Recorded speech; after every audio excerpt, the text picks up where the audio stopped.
Being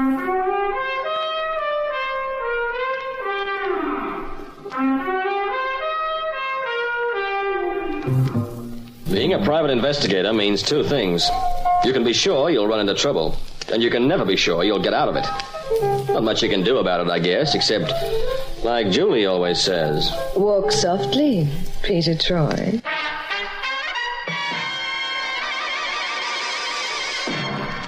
And now Peter Troy investigates the Iron Maiden.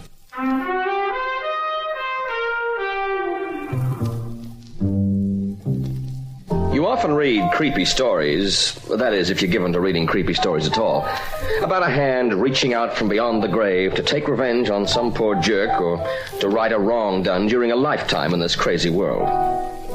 Now, these stories are based on what seems to be a natural instinct in man. The instinct to perpetuate himself in some way, to leave behind him some influence or other after he's dead.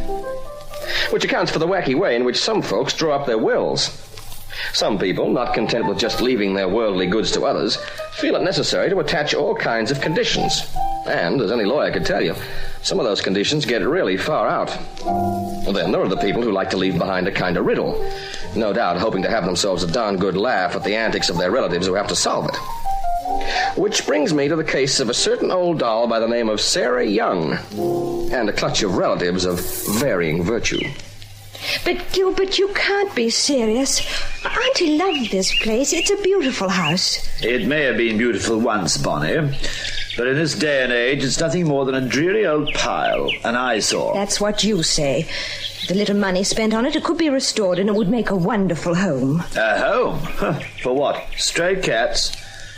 Who'd want to live in such a dump? I would, for one. It happens that Aunt Sarah left it to me. Of course, if you'd like to buy the property. Don't be silly. You know I haven't the money to buy anything. And I haven't the money to waste on keeping up a crumbling old mausoleum like this. Then why not sell it? Or perhaps to someone who'd give their ears to have it. Or even the National Trust might be interested. On what grounds? Nobody of note ever lived here. I mean, dear old Sarah may have been quite a character in her time, but she's scarcely world famous, is she? You could at least put it up for sale. You might be surprised at what you'd get for it. On the other hand, I might be surprised at what I'll find when I pull it down. What? You know what an eccentric Sarah was? And after all her years raising money, we're expected to believe that when she died, she was penniless. She left you the house. And do you seriously believe that's all she owned? Well, I can tell you, I don't. There's more to that house than meets the eye. And I'm going to find out what it is.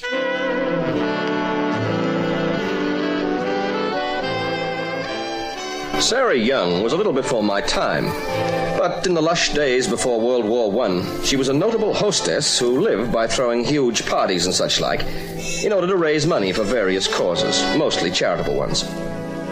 She took a cut of the take at these functions, and word has it that the size of her percentage varied with her opinion of the worthiness of the cause. If she thought well of the charity, she barely asked for expenses. If she thought it was run by a bunch of cheapskates, she soaked them for a lot of money. And so popular was she in her field that she could afford to pick and choose the people she worked for. I read about her death at the ripe old age of 82, but it wasn't until some months later that I really came into her picture. It was a quiet morning in the office, and Julie, my secretary, and I were sharing a moment of what you might call togetherness. Come closer to me, Pete. Mm-hmm. Is that better? That's fine. Turn your head up to me. Anything you say, honey. That's perfect. You say the nicest things. Oh, and you smell very lovely. Oh, that perfume you're wearing, it does things to me, honey. Oh, Pete, now you've ruined everything. I have? Well, what did I say? You blinked. Just when I had the speck, just where I wanted it. I had the handkerchief all the way. I think it's gone, anyway. Oh, let me see. Hold still. What? I hope I'm not intruding, but your door was open. No, not at all. Come in. I was looking for Mr. Peter Troy. That's me. And this is my secretary, Miss Summers. Oh, how do you do? How do you do? I'm Bonnie Young. I haven't an appointment, Mr. Troy. I just dropped in on the off chance that you might be able to spare me a few minutes, but if I've come at an awkward time... Not at all, Miss Young. I was just trying to take a speck of dust out of Mr. Troy's eye. Oh, I see. You don't, but it's the truth just the same. Well, sit down, Miss Young. Now, what can I do for you?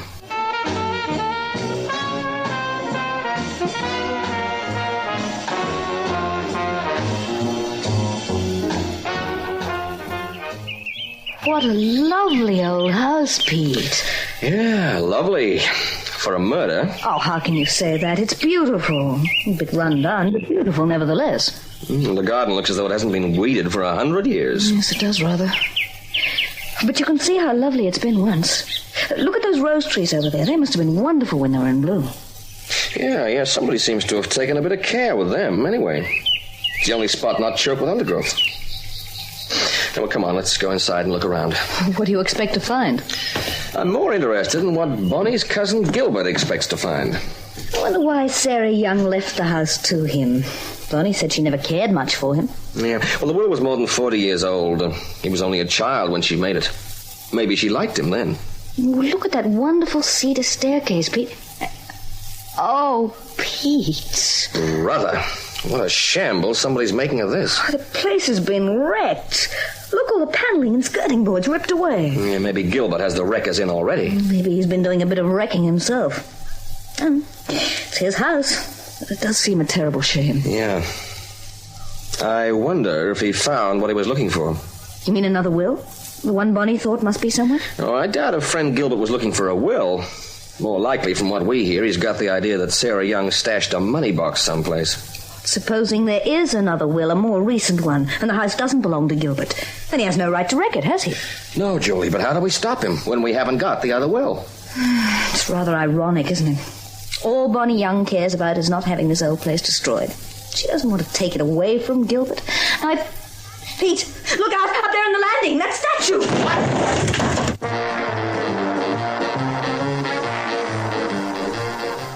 For crying out loud, that was meant for me. You could have been killed if I hadn't noticed... Pete, look, a man up there. Okay, you up there, come on down. Now, this gun is loaded, and I just love to kill people. All right, I'm coming, don't shoot. Well, come on, and hurry it up. You all right? I thought I heard voices, and I was up on the pedestal behind that statue. I tried to look out over the banister. You tried to push that statue over on top of me. That's what you tried to do, chum. No, I didn't. It was an accident. Yeah? And just what were you doing up on the pedestal in the first place? I was looking for something. Anyway, I don't have to explain that to you. This is my house. Oh, you're Gilbert Young? That's right. And just who may you be? Peter Troy, private investigator. This is my secretary, Miss Summers. And what do you think you're doing in my house? Private investigator, you said? Yeah. I've been engaged by your cousin Bonnie. And as for our being here, the door was open. There was no sign of anybody about, so we came in. Well, you can jolly well go out again. If you're going around dropping stone statues on people, that might be a very good idea. Did Bonnie send you here? Not exactly. But she doesn't want to see this house destroyed. It's my house. I'll do what I want with it. If you can keep out of jail. Attempted murder's a pretty serious crime. Or didn't you know that?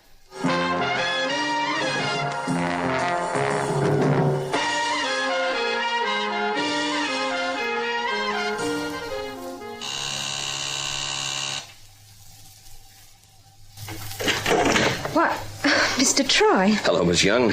Now, I hope you don't mind my dropping in on you like this. Not at all. Come in. Thanks.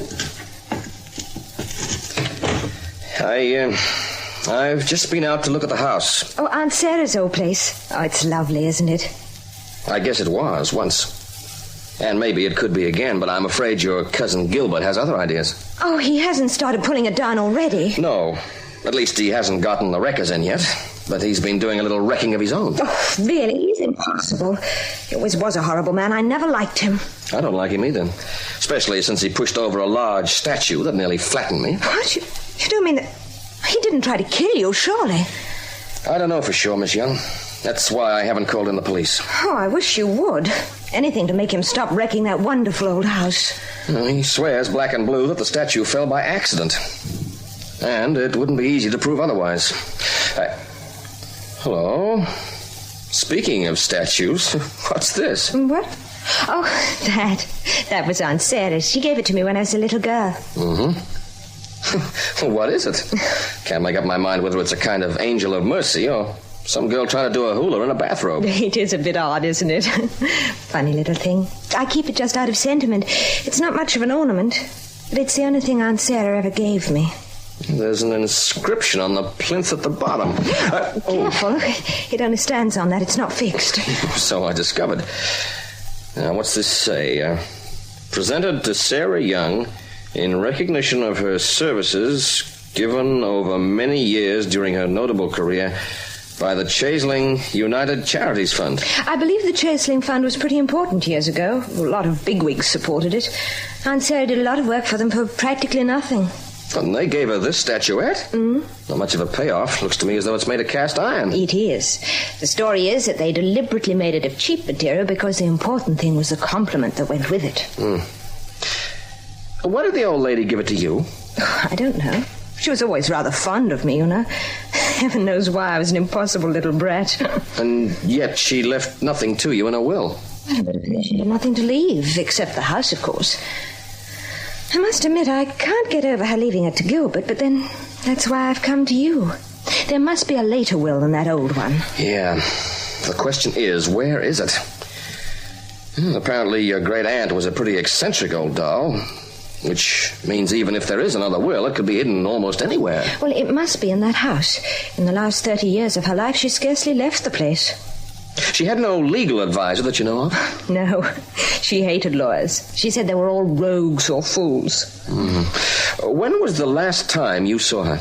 Oh, about 5 years ago. I went out to see her. Don't know why, just an impulse.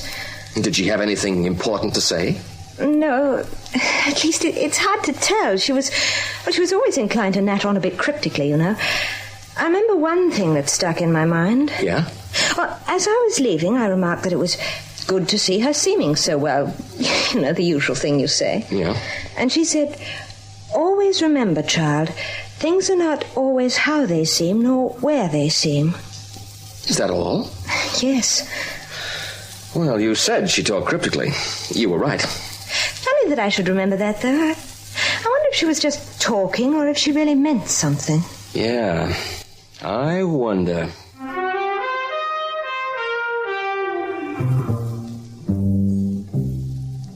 See what I mean?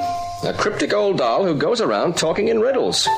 No wonder Bonnie Young was of the opinion that there must be another will. The only trouble was, for all we knew, it might have been written with a tar brush in a concrete stormwater channel on the Isle of Wight. Sarah Young was such a screwball, nobody could guess what sort of nonsense she might have engineered to drive her relatives crazy. Speaking of relatives, I learned from Bonnie that the only other known living relative was another cousin named Vera Young. She was older than Bonnie and somewhat less lovely. This I know from personal observation because, as it happened, she showed up in my office the following day. I understand you're working for Bonnie, Mr. Troy. How come you understand that, Miss Young? Gilbert told me. I went out to the house this morning. He was there. Busy with his little hatchet, no doubt? Pardon? He was still tearing the place apart. Oh, yes, he was. He's convinced there's some money hidden in that house. And what do you think of that idea? Not much. In any case, I think my aunt was subtle enough to hide the money where Gilbert wouldn't find it. But you're sure there is some money? I think it's highly probable. But she wouldn't have wanted Gilbert to have it. Yeah, so you said, more or less. And I gather Sarah Young was not too fond of Gilbert in recent times. Oh, no, she wasn't. I was her favorite, actually. You were? Yes, she often told me so. That's why I can't understand Bonnie spending her money to have you find another will. Your cousin's interest is in seeing her aunt's old home preserved from the wreckers. How very sentimental, and of course dishonest. Miss Young, if you've come here to knock spots off your cousin, Don't be ridiculous. It's just that I refuse to believe that Bonnie doesn't hope to find another will. She does. There you are, then. She has some fanciful notion that Aunt Sarah would have left everything to her, as if she didn't get enough out of the old lady in her lifetime. Yeah, what makes you say that? Oh, nothing, except that until a few years ago, Bonnie was always hanging round Aunt Sarah's skirts. She must have had money from her. Well, Bonnie saw your aunt for the last time about 5 years ago. She would have been then, at a guess, no more than 18. Now, are you trying to tell me that Sarah Young went around giving away large sums of money to teenagers? Heaven knows what she did. She was odd enough. Miss Young, the only present Bonnie ever had from her aunt is a cast-iron statuette about 18 inches high of purely sentimental value only. A statuette? Oh. And now, Miss Young, I'd like you to tell me what you came to see me for. Why, I suppose the same reason as Bonnie, really. Well, I can't work for two clients on the one project, not two clients whose interests might be opposed. Now, you do agree that your interests might not be the same as Bonnie's. Oh, quite, but my interests could be more valuable to you, Mr. Troy. Mm-hmm. I had you figured pretty right. What you want me to do if I happen to unearth a new will is to let you know about it and say nothing to Bonnie, right? You're very quick to catch on, Mr. Troy, and as I say, you'll find me very grateful in such circumstances. Oh, you'll find me very grateful too, Miss Young. If you'll just get out of my office right now and stay out.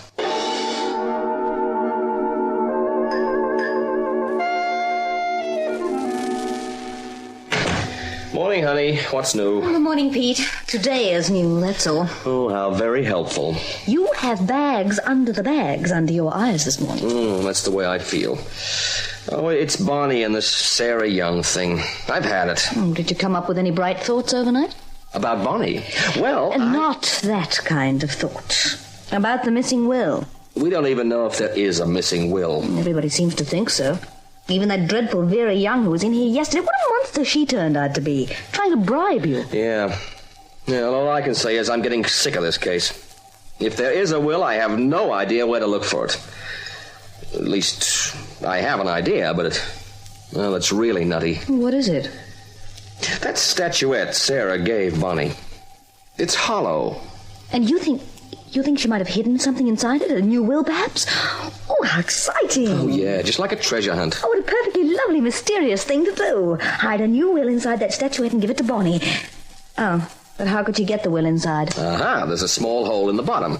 It's pretty small, but she could just have slipped a tightly rolled paper into it. Yeah, but there didn't seem to be anything inside, though. I shook that little iron maiden, and nothing rattled. Well, how can we check it? How can we be sure? I don't know. Yesterday, the idea seemed too silly to bother about. Now, well, I don't know. The more I hear about old Sarah Young, the less surprised I'd be at anything nutty she did. Well, I suppose I'll get it. Peter Troy, private investigator, Miss Summer speaking. Oh, good morning, Miss Young. It's Bonnie. Oh, well, tell her... Hello? What did you say? The statuette stolen? Good heavens, how? Well, never mind. Mr. Troy was coming to see you anyway. We'll be right over.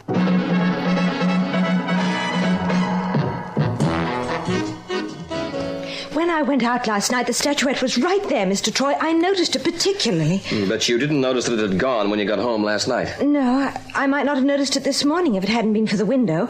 I went to open it, and I saw that it was broken and the catch was off. Well, I noticed whoever it was didn't take the plinth the statuette was standing on. Miss Young, it occurred to Mr. Troy that your aunt might have hidden a new will inside that statuette. Inside the You statuette? still have the plinth with the inscription on it, Miss Young. It's funny how the black filling has fallen out of some of the letters. What? Oh, yes, I don't know how that happened. I think it was like that when Aunt Sarah gave it to me. It does spoil the appearance a bit. Yeah, and the rest of the thing looks in such good condition. Pete, there are only 2 people we know who would want to take that statuette. No burglar would bother with it and leave everything else in the flat untouched. Yeah, I'm with you, Julie. 2 people? Yep, your cousins, Gilbert and Vera. But they don't even know I've got it.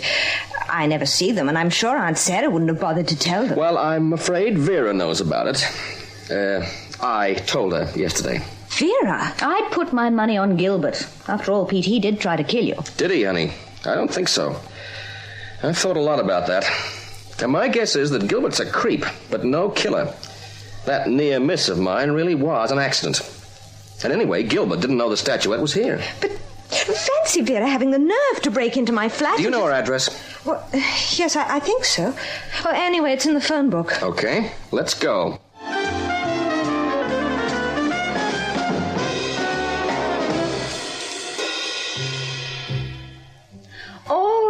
All right, Barney. Will you stop going on and on about it? How dare you? That statuette meant a lot to me, Vera. It was a kind of a keepsake. Well, perhaps your clever detective friend here can put it together again for you. I'm not very interested in the statuette, but I am interested in what you found inside it. You're welcome. I found nothing but a lot of rubbish. Rubbish? There was no will? Just a lot of rubbish scribbled on a piece of paper. Here. Yeah, I'll take it. Yeah. It says, My dear, you'll never get to the bottom of things this way. Another of Aunt Sarah's funny jokes. Silly old fool. Why couldn't she have just made a decent will like any normal person? Perhaps because she knew she was dealing with subnormal people like you, Vera. Get to the bottom of things. What does it mean, Pete? The bottom of the statuette? Maybe, Julie, maybe. The bottom being the plinth, the block it stood on. Well, it's just as well I brought it with me. But I don't understand. Neither do I, or maybe I do. Say, these letters, the ones the enamel has come out of. What about them? Well, look, take a closer look. That filling hasn't just fallen out of those letters. It's been scratched out with a knife or something. So it has. At least that's the way it looks. Presented to Sarah Young in recognition.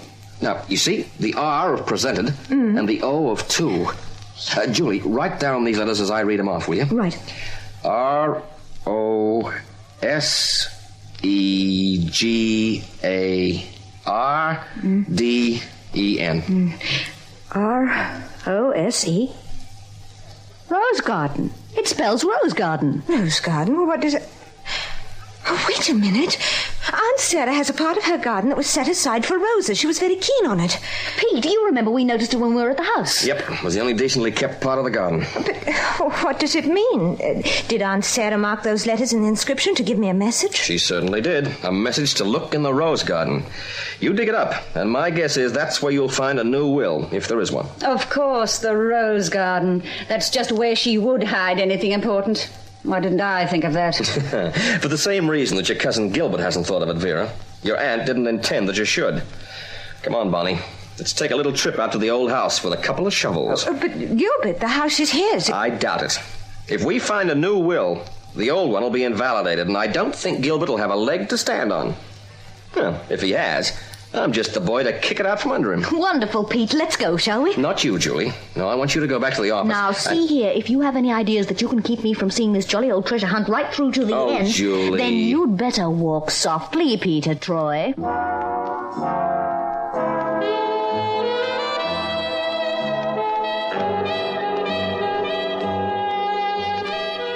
It was there in the rose garden, all right. A little tin box containing a will, made much later than the old one. And also some £10,000 worth of ancient but still negotiable securities. In the will, Sarah had left everything to Bonnie. I don't know which I enjoyed most. The fat check Bonnie sent me, or the looks of frustration on the faces of Gilbert and Vera the last time I saw them. The only sour note came from Julie. She got such a kick out of this treasure hunt, as she called it, that she took to reading up about Captain Kidd's lost treasure and spent 3 weeks trying to get me to sail to Madagascar or the West Indies or somewhere in search of it. Oh, Julie, I said, if I was in the West Indies with you, how would I be able to keep my mind on any other treasure? That did it. She never mentioned buried treasure again.